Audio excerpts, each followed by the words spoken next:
my name is Jason Sobocinski.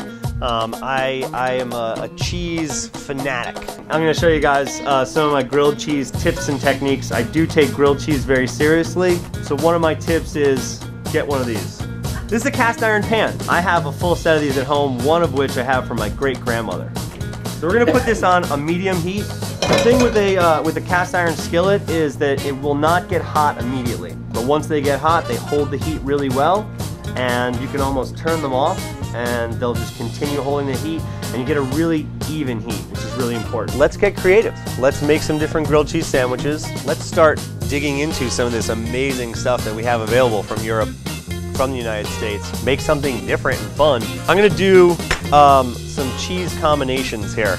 Always grate the cheese that you use for your grilled cheese. It's going to melt way more evenly and give you a more consistent grilled cheese. So I like to build my sandwiches so that there's cheese on both sides of the bread. You can take it and you can just spread it right on your bread, like so. Lots of butter. For one sandwich, I will add a good knob like this. Some people melt the butter ahead of time.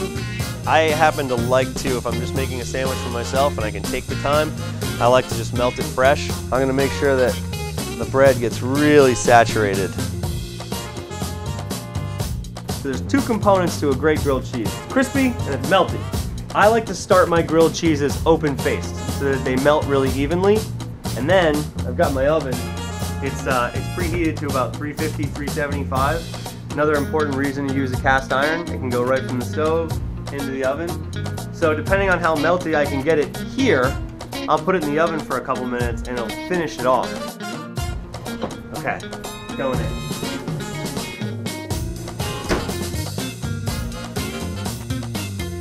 Just like a really nice, beautiful, big, honking steak, when it comes out, you gotta let it rest.